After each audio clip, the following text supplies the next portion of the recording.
Praise the Lord. सबको जय मसीह की। कैसे हैं आप लोग? आज का एक और दिन परमेश्वर ने दिखाया। परमेश्वर को बहुत बहुत धन्यवाद देते हैं। वचन पढ़ते हैं, इससे पहले प्रार्थना करें। महान अनुग्रहकारी पिता परमेश्वर दयालु है सर्वशक्तिमान, जो वचन पढ़ते हैं पवित्र आत्मा हमें सिखाएं, बुद्धि और समझ ज्ञान दे। प्रभु जी भेद की बातें, अंदर की बातें बताएं। उद्धारकर्ता यीशु मसीह के नाम से मांगते हैं, आमीन। वचन पढ़ेंगे मत्ती 10 अध्याय, उसका 5 पद से और 15 पद तक।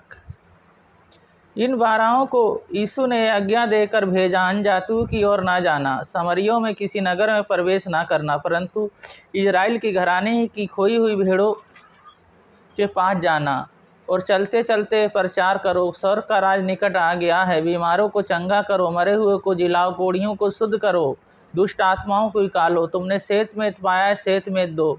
अपने पटके में ना तो सोना, ना रूपा, ना तांबा रखो, और मार्ग के लिए ना झोली रखो, ना दो कुर्ते, ना जूते, ना लाठी लो, और मजदूर को उसका भोजन मिलना चाहिए। जिस नगर या गांव में जाओ तो पता लगाओ कि वहाँ कौन योग है, और जब तक वहाँ से ना निकलो उसी के यहाँ रहो।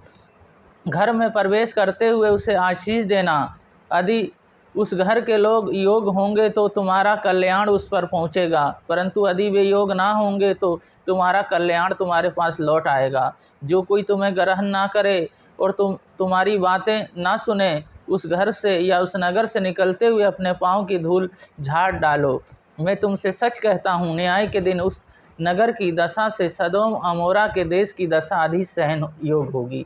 इस वचन को पढ़े जाने को परमेश्वर आशीष दे। तो हम यहाँ देखते हैं परमेश्वर चाहते हैं सब उद्धार के बारे में उससे बताएं।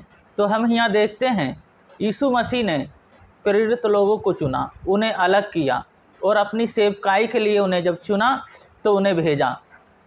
उसने भेजा तो पहली बात उसने कहा लोगों की भलाई करो, दुष्ट आत्माओं को निकालो। यीशु मसीह उद्धार देने के लिए आए।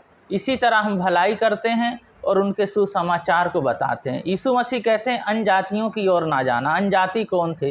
यीशु मसीह अपने लोगों के पास आए थे, पर अपनों ने उसे ग्रहण नहीं किया। फिर पूरे मानव जाति के लोगों के पास गए और सबको बताया उन्होंने, उनके चेलों ने बताया।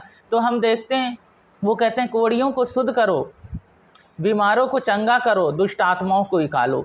तो इस तरह सबसे उन्होंने कहा। जो कोढ़ का रोगी था उसके पास कोई नहीं जा सकता, पर यीशु मसीह उसे छूते थे और चंगा भी करते थे। फिर हम देखते हैं वो कहते हैं जो कोई तुम्हें ग्रहण ना करे तो अपने पाँव की धूल झाड़ लेना। उस गांव में योग होंगे तो उन्हें आशीष मिलेगी, योग ना होंगे तो उन्हें आशीष नहीं मिलेगी। तो हम देखते हैं चंगाई, वो यीशु मसीह दूसरी बात है, कहते हैं तो चंगा लोगों को करो। देखते हैं और न्याय के दिन यीशु मसीह कहते हैं न्याय के दिन उस दशा की सदोम और अमोरा की दशा से अधिक सहन होगी। जिस तरह लुत था, सदोम अमोरा के ऊपर आग गिरा और सब भस्म हो गया। वो लुत और उसकी 3 बेटी बचाई गई, और पत्नी ने भी पीछे मुड़ के देखा, वो भी नमक का खम्मा बन गई। तो हम देखते हैं हमें विश्वास करना है, अटूट विश्वास। विश्वास से ही हम उद्धार पाते हैं, विश्वास से ही हम बचाए जाते हैं। और यीशु बीमारों को चंगा किया, उसने हमें भी बताया और तुम भी चंगा करो। और विश्वास करने वाले के लिए सब कुछ हो सकता है, यीशु मसीह ने कहा। तो हम यहाँ देखते हैं यीशु मसीह जी चाहते हैं सब उद्धार पाएँ, इसलिए यीशु मसीह जी क्या करते थे?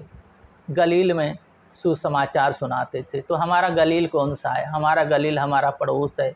हमारे पड़ोस में जो शहर है, गांव है, वो गलील है। तो उन्हें हम बचाना है, उद्धार की तरफ हमें उन्हें लेके जाना है। विश्वास, कोई भी आत्मा नष्ट ना हो, विश्वास करें, कोई भी आत्मा नष्ट ना हो। यीशु मसीह पर विश्वास करें और यीशु मसीह के पीछे चलें। इस तरह जब यीशु मसीह के पीछे चलते हैं, उनके विश्वास करते हैं, तो परमेश्वर हमारे जीवन में और हमारे जरिए बहुतों के जीवन में कार्य करते हैं। इसी तरह अपने विश्वास को बढ़ाए रखें। अदोम और अमोरा को तो परमेश्वर ने बहुत खूबसूरत, बहुत अच्छे से बनाया, पर उन्होंने अपने कार्य, अपने जीवन को तहस नहस कर लिया और वो पाप में चले गए। इसी तरह जो कोई पाप में जाता, परमेश्वर दूर चले जाता है। तो इस वचन के लिए प्रार्थना करेंगे। अपने हाथ रख लें जिस जिस स्थान में कोई प्रॉब्लम है। महान अनुग्रहकारी पिता परमेश्वर दयालु हे सर्वशक्तिमान, इन सब बहन भाइयों को मैं आपके हाथों में, आपके लहू में ढकता हूँ। जो भी प्रॉब्लम है, जो भी बीमारी है, यीशु मसीह आपके नाम से चले जाए। आपकी सामर्थ, आपकी आत्मा और पवित्र आत्मा से भर जाएं। जो कमाते हैं उस पर आशीष दे, जिस स्थान पे वहाँ पे पवित्र आत्मा आप सहायता मदद करें, हर बीमारी दुर्बलताओं से बचा के रखें। जो कमाते हैं उस पर आशीष करें, मल्टीप्लाई करें। इनके शरीर प्राण आत्मा एक एक अंग सब आपके हाथों में, आपके लहू में ढक देता हूँ। पवित्र आत्मा टच करें और छू लें, अपनी सामर्थ्य से भर दें। आपकी बहुत बड़ी रिवाइवल, बहुत बड़ी बेदारी आपकी होने पाए। हाँ मेरे यहोवा, जितनों ने प्रभु जी इस प्रार्थनाओं को सुना, प्रभु जी जो आपके वचन को पढ़ते हैं, आप उनके जीवन में कार्य करते हैं, तो आप इनके जीवन में कार्य करें, बहुत बहुत बड़े कार्य करें। हर दुष्ट शक्तियों से बचाए जाएं और प्रभु जी आपकी सामर्थ्य और उद्धार में आपके हमेशा बढ़ते जाएं। पिता पुत्र पवित्र आत्मा के नाम पे इन्हें आशीषित करते हैं। उद्धारकर्ता यीशु मसीह के नाम से मांगते हैं, आमीन। इस वचन पे आधारित जीवन जिएं और हमेशा आनंदित, हमेशा खुश रहें। परमेश्वर आपको आशीष देंगे। सबको जय मसीह।